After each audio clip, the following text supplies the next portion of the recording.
Hi guys, this is Brad Verma with Compass, and today we're going to be talking about the top 3 things to do to find the best deals in the market right now. And this is especially for buyers.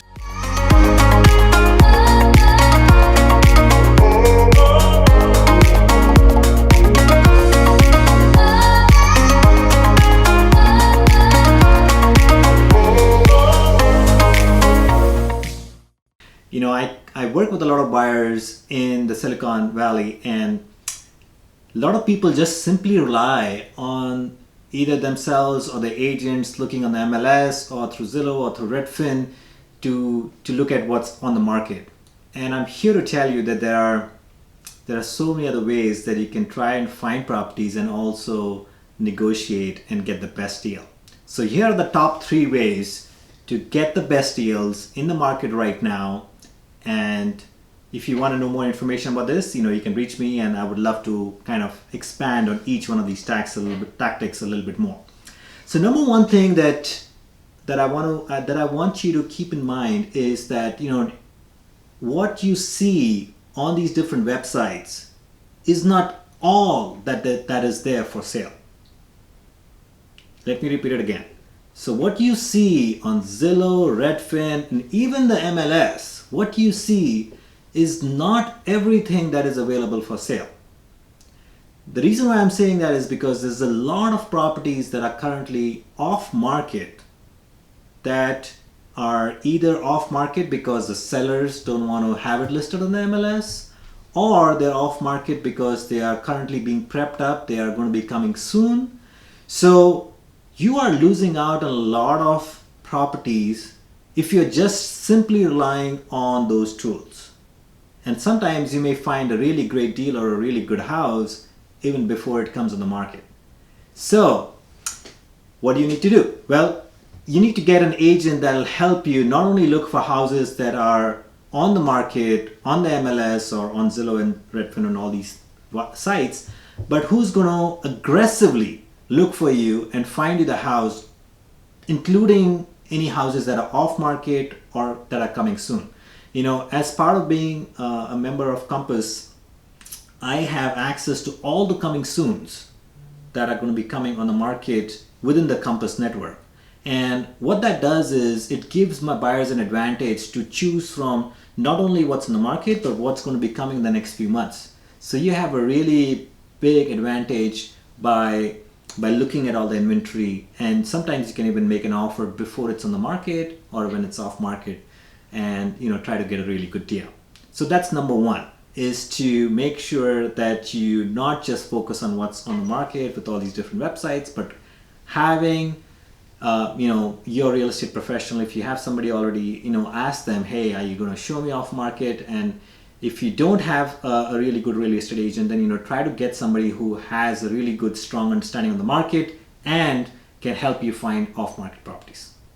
So that's number one.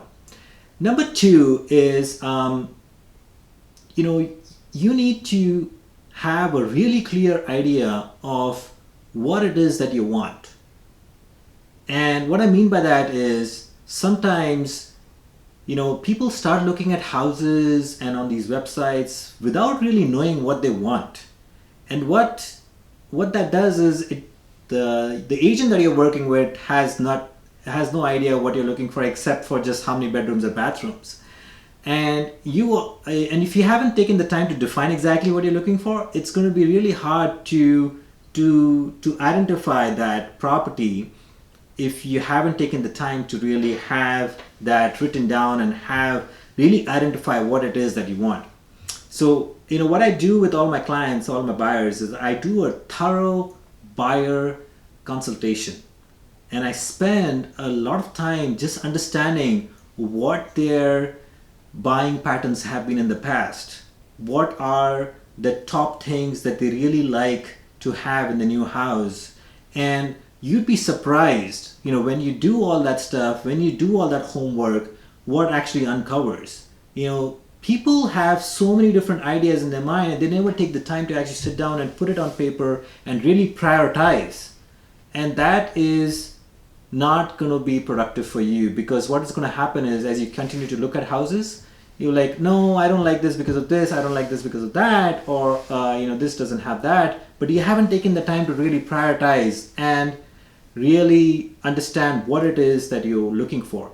So keep in mind that you need to have the buyer consultation meeting with your agent, and if you haven't done so, take the time to do that and really break it down to exactly what you're looking for, not just bedrooms and bathrooms, but really architecturally what you're looking for, what style, outside, inside, the age, what areas you're looking for. Have that detailed discussion and focus in. And another thing that I do when I do in this buyer consultation meeting, and when I identify the real what are those top few things that they're looking for, is I don't rely on just what's on the market or what's off the market. And what I mean by that is I'm not just relying on passive listings coming on the market, whether it's off market or on market. I try to get those buyers into the house that they want, even if it's not on the market at all. What do I mean by that is sometimes it's not on the market on the MLS, it's not on the market, it's even off market. And if I find that there is a particular house or a particular street that my clients really like, I will talk to the owners and I will try to figure out how I can get them a property that is not even on the market and see if those sellers would like to sell. So, this is a strategy that has helped a lot of my buyers get a house even before it's on the market, and they are so happy because sometimes, they can get a really great deal because the seller benefits. They don't have to stage it, they don't have to do a lot of the things that they would be spending the money on, and the buyers, they get a great deal and they get it at a really good timing. So that's something to keep in mind. Is the strategy number 2 is the buyer consultation, but also part of that is also aggressively looking for for the property, not just passively looking, aggressively looking.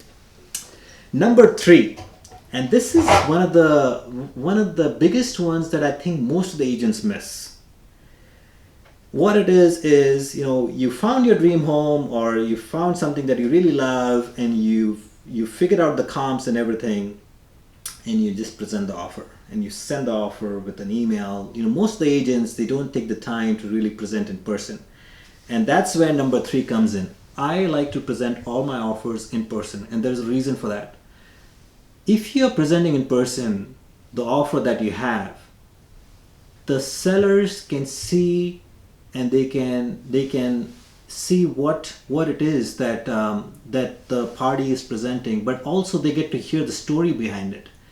And a lot of the times the sellers, especially if there are multiple bids for a house, the sellers will always want to work with somebody that they know the story behind and they have met the agent face to face, rather than just getting some email.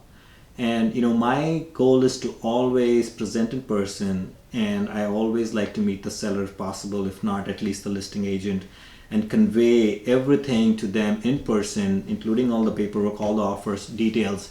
And I usually like to know if there's other offers coming in, if we can get an opportunity, if we are not the highest offer, at least get an opportunity to match, or to maybe beat that number, so that if my buyers are willing to, then I at least give them that opportunity to maybe get that house that they want.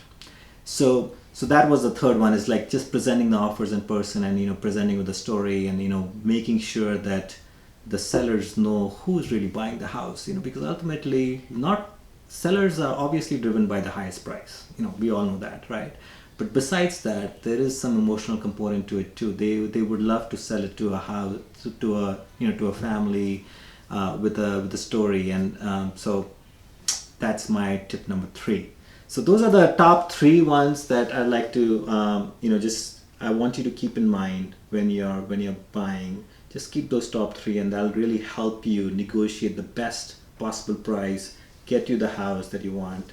And I would love to help you. If you're looking to get some more information about any of this information that I've just mentioned, feel free to give me a call back or send me an email. Cheers.